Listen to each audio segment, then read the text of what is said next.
people. We are Sultans of String with Backstage, featuring Amely Zhou on the erhu.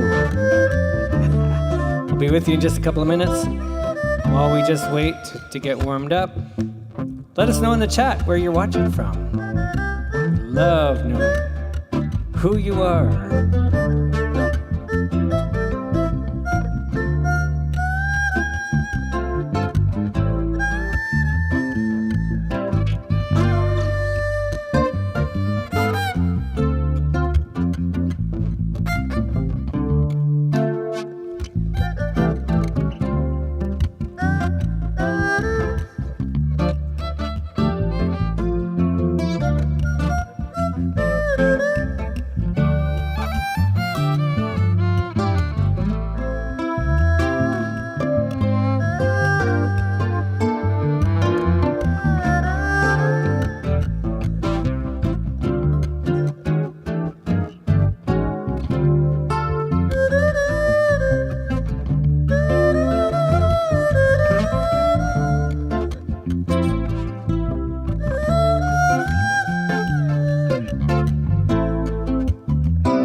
Well, hello everybody. My name is Chris McCool from Sultans of String, and welcome to Backstage, brought to you through the help of Ontario Arts Council. Series running Fridays at noon, broadcasting live from Burlington, Ontario. That countdown song was with Kevin La Liberté over here on guitar, Drew Burston on the bass, and in just a moment we get to chat with Amely Zhou. But first, we'd like to acknowledge and thank the many First Nations and the Métis, from the Anishinaabe to the Haudenosaunee to the Huron-Wendat to the Mississaugas of the Credit First Nation for allowing us to share their traditional lands on which we feel blessed to live, work, and play. And let us know in the chat where you're from. And hello, Takeshi. Great to see you here. Let us know where you're watching from and if the sound's coming through okay. Now, Canadian Chinese musician Amely Zhou has a very diverse career, both as a conductor and an erhu soloist. Amely has premiered more than 30 new works by composers around the world and has worked with the University of Toronto, Harbourfront Centre, Chinese Cultural Centre, Canadian Music Centre, Small World Music Centre. She's the artistic director of the Canadian Chinese Orchestra and the music director of the Ontario Multicultural Music Association. Welcome to the Zoom room, Amely. Hello. Yay. Hi. So amazing to have you here. Thank you so much, Chris. You're an absolutely fantastic erhu player, and I know because I own an erhu. Right. So I know how hard it is to play. I would love for you to tell us just a little bit of your journey of starting the erhu. How did it come about to play this instrument? Did you start when you were pretty young? Yeah, so I started learning the instrument when I was in grade 4. And so in China, we go into specialization in learning music at a very young age. And then I immigrated to Canada. And then I went to the university here for music and learned more different things. Beautiful. When you were pretty serious about erhu when you were living in China, like you were playing quite a bit, right? Yeah, so we would have like weekly lessons, and those are all incorporated in the school system. Oh, wow. And something we could learn here in Canada. Right, yeah. And it's interesting because during our daytime school, we would have practice periods. And those are designated time for us to go to practice rooms. You're in the school. kidding. In school? In school, yes. In school. Is this a special music school, or like you're in grade 4 and you Yeah. already have dedicated practice time? Right. It's an art school, so Right. it has music, dance, and drawing, painting. So how many hours a day then are you playing? You're a child and you're playing how much a day? We have about 2 to 4 practice periods every day. Wow. Well, there you go. That's why you sound so amazing. Let's just jump right in with a song, and then we'll come and talk some more. This is a song called Tikal, and it's a song that's inspired by the ancient Mayan ruins in the middle of the Guatemalan rainforest. I had the opportunity to travel there, and we've got even a little bit of a slideshow that we can play at the same time while we play this piece. Here we go, and we'll knock it back and forth between the violin and the erhu.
Wonderful.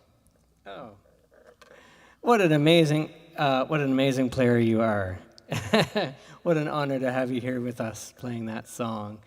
Tell us more about this instrument. It's probably like the great grandmother of this Western violin, right? So actually, the erhu, we believe that it came from the Silk Road into China, and it came into China about 2,000 years ago, and then it was played with bamboo stick at the beginning. Right. And then from the influence of the Mongolians, the Mongolians ruled China for a period of time, the Yuan dynasty. And then it evolved into using the horsehair to play. Right. That really opened things up. Yeah. After that, before that, what did they use? It was silk It's a bamboo. They use bamboo. Oh, just the stick. Just the stick to play it. Okay. Just a stick. And actually, this type of fiddle instruments, you can see all different kinds of similar-looking instruments in the East Asian like countries. the rabab and like the spike fiddles all over the place. Yeah, and then there's like a string fiddle in Korean culture and Indonesia and all the Asian countries. But there's only one erhu. Right. It's very unique the way the strings are really like so close together. It's like you're only playing one string. Yeah, they are very close together. Not sure if you can see. There's two strings, and my hair is stuck in there forever. The bow hair. Yeah. I guess one special thing about the erhu is the use of python snakeskin, and that kind of gives its unique sound. There's no other sound like that. Yeah. Now, tell me, when you came to Canada, you were like 16 years old or something. Did you think you would still be playing so much erhu? Did you think that you would be a famous erhu player here when you moved? Actually, I didn't know that I would still be able to play any music here because I didn't know that there's such a rich music community here that can support the diversity of the kind of different music here. So when I first came, I thought, what am I gonna do, But eventually, I realized there's a lot of the Chinese community here is especially big. Yeah. And also there's a lot of different support, like the Small World Music, they have such a huge amazing. program Amazing. for different cultural music. I think that kind of helped me along the way as I grew to become a musician here. And now you're doing stuff like this.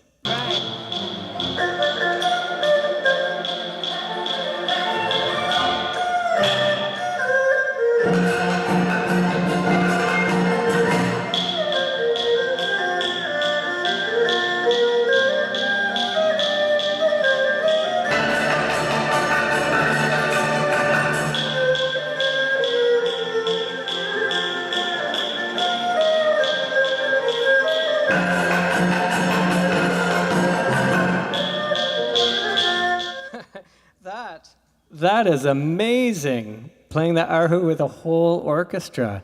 Tell me about this orchestra. So that was the Toronto Chinese Orchestra. I have been with the Toronto Chinese Orchestra since I came here. And it's a group of passionate music enthusiasts and professional musicians in the group. I believe that concert was in 2016. Yeah, somewhere around there. And what you see is a modernized setup for Chinese ensemble. So we learn a lot from the Western orchestras. I was going to ask you, like, it seems like, I mean, if you just look at the mass of people without looking closely, it looks like a Western classical orchestra. Yeah, that's a recent thing. So that only happened in the recent 100 years. Before that, the Chinese ensemble music looked more like court music and more unison played. And this is different. This is more harmony and orchestration it involves composition and it's the influence from the Western country. So are there many, there must be many living composers that are writing for this kind of orchestra now. Yeah, nowadays it's a huge repertoire for just Chinese orchestra. So interesting. Have you ever written an orchestral chart like that? I've mostly done rearrangements for my orchestra, but not a composition for orchestra. Yeah, it's so cool. Well, let's play something more traditional. There was a song, I know it has the word river in its name. Can you tell us the name of this song? The name of the song is called Liu Yang He, and it's a river from the province of Hunan. This song is a folk song from Hunan. This song is popularized actually by the chairman Mao, because Mao is from that place, the Hunan place. And it has been sung and popularized since then. It's a 1960s song. It's a beautiful piece, and for the viewers, Drew Burson over here on bass, he listened to a recording of it and he wrote it all down, so now we're playing through this for the first time, so bear with us. But here we go. It goes something like this. 1, 2, 3.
What a beautiful song, and thank you for sharing that with us.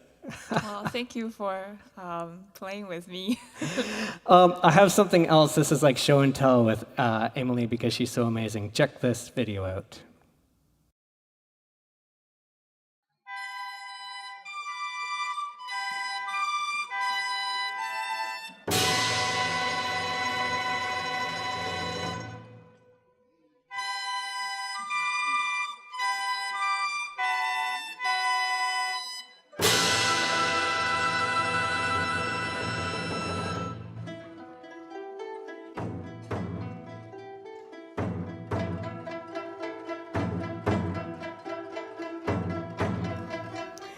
So there you are. You conduct too. Yeah. That's fantastic. What does that feel like to conduct an orchestra like that? By the end of the performance like that, it's mostly the flow with music, but during the process, it takes a long time. Oh, yeah. And those are a lot of younger people in that orchestra. Which orchestra is that? So that's the Canadian Chinese Orchestra. That's the one that I'm directing Yeah. currently. Yeah, so in the orchestra, you see there's a lot of youth and there's some adults as well. And in the past few years, we have traveled back to China for a few tours. Amazing. It's like a youth exchange concert tour. Yeah. With the local youth there, we performed many different orchestral pieces together. And you're originally from China, but many of the participants in that orchestra were not necessarily born in China. They were born in Canada. Right. So a lot of them are second generation Chinese Canadian here. Yeah. It's their first time going back to China for a lot of them. That's amazing. That must be such an incredible experience for them. Everything is new for them. Yeah, I bet. Interesting, yeah. You know, it kind of reminds me a little bit. There's one other group, Canadian Arab Orchestra, that is similar. I could actually see a great collaboration here because they do these incredible programs, and they started in Mississauga, but now they perform right across the country, and they also have a youth component, which is quite similar. So maybe we so could cool. do a collaboration in the future. Let's play one more song here. This is a song called Sable Island. And fans of Sultans of String will know this song. Sable Island is literally a sandbar of an island just about 100 miles off the east coast of Nova Scotia. And for hundreds of years, ships have been crashing into Sable Island. They call it the graveyard of the Atlantic. And legend has it that about 500 years ago, there was a shipwreck, and all the people perished, but the horses survived, and true to this day, there are about 300 wild horses running free on Sable Island. It's the most beautiful thing you could see, and I always thought it would sound amazing to have erhu on this, and we have a slideshow as well of the actual horses from Sable Island. Nice horsey sounds. Here we go.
I love horse sounds on the erhu.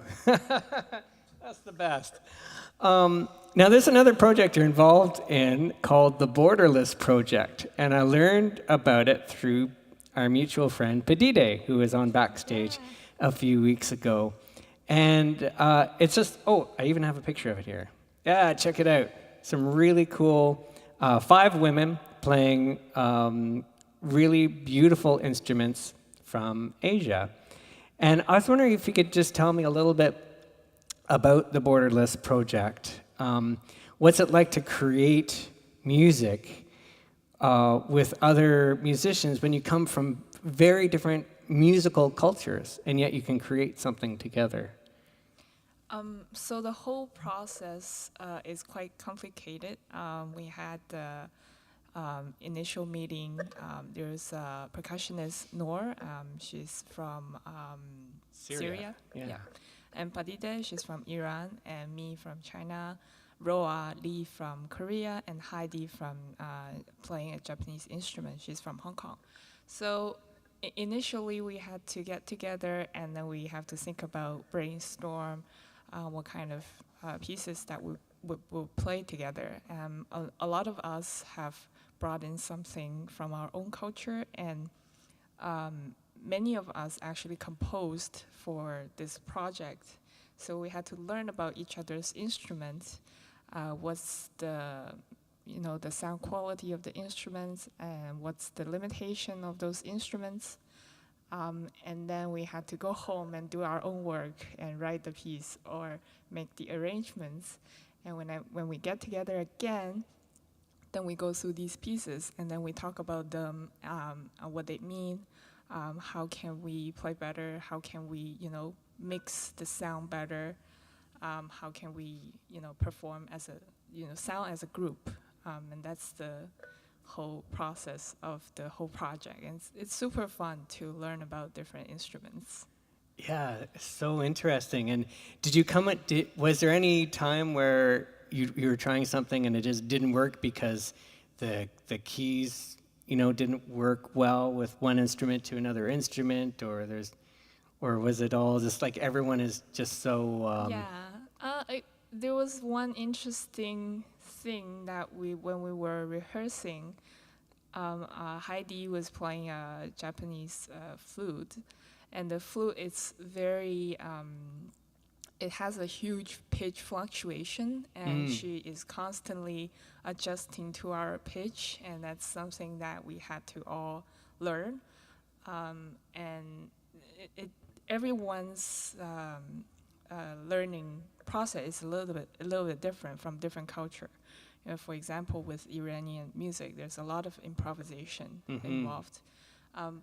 In Chinese music, there's not a lot of improvisation involved. Oh, you're so great at it. We stick to the score all the time.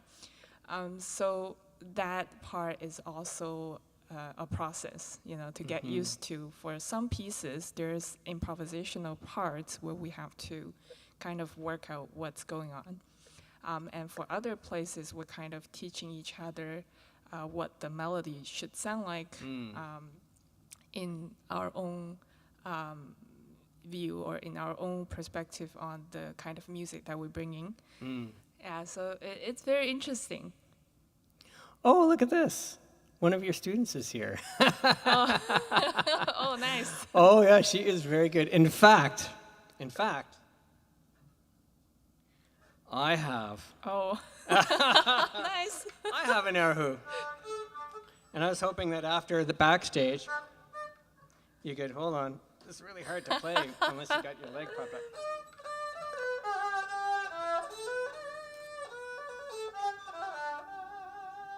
I'm hoping you can give me a couple of erhu tips. Yeah, I will. After this show. I'm a very, very, very new student of erhu. It's interesting you talk about improvise. Some cultures are more about improvising and others aren't. So the most famous jazz violin player of all time, Stéphane Grappelli, he would always, the notes would just flow out of him. And just an incredible and virtuoso player. And Yehudi Menuhin, one of the most famous classical violin players of all time, they got together and made a record together. And so Yehudi wanted to get that feeling of playing solos. So so him and Stefan Grappelli wrote them all out. So it's the step towards improvisation. Right. Anyway, really cool record. I guess we before we wrap up, I wanted to let people know about where you're playing next. Do you have some shows coming up? Actually, my orchestra have a performance coming up. It's June 26th, next Sunday. Coming Excellent. up Sunday. That's the Canadian Chinese Orchestra. Right. Yeah. So if you go to CanadianChineseOrchestra.com, you'll find that Yeah. information. Okay, great. And we've got a couple, only 2 more backstage. Oh, I'm so sad. Only 2 more, but we've got Walid Abdul Hamid coming in, playing a variety of instruments with us next week. And then 2 weeks later, we've got Mark Marlanen from Najawan, wonderful indigenous composer and record label runner. Amazing guy, beautiful music, can't wait for that. And we have something else, which is in 2 weeks, we're playing a show for a local series in Mississauga. This is put on by the Canadian Arab Orchestra. And we are really looking forward to this. We're going to be performing with Saskia Tompkins, the nickel harp player, July 2nd in Mississauga. And all the details you can find, I'll put them all up on sultansofstring.com, and you can find them probably at the Canadian Arab Orchestra website. And let's see. Oh, we should thank a few people for helping us out create this series, of course. Thank you to all our collaborators, especially Amely. Yay! So great to have you here. And we've got our admin team of Kevin, Lisa, Dave, Tanya, Christine, Max, Eric, our tech support of Katrina, John, Guillermo, Rick and Marianne Chester, best friends a musician could ever have. Steve and Brent from Yamaha Canada, playing through all their beautiful pedals and instruments here. Fontana, CEN, and Proper, that helps us get our music to the world. Ontario Arts Council for sponsoring this series. And of course, all of you for tuning in week after week. It is so amazing to see you all here. Thank you, Takeshi. Thank you, Nicole. Thank you, Javier. Omar, yeah, looking forward to making some music with you guys. And Bill, hello. And I feel like there's something else I should be saying, but I can't remember what it is. So let's just play some music.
fade this out or end it?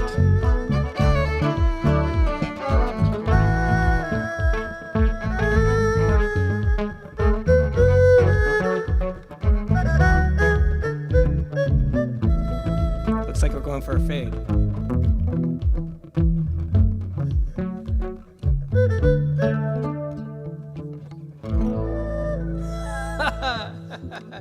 All right, thank you, everybody. Take good care of each other, and we'll see you all soon. Bye-bye.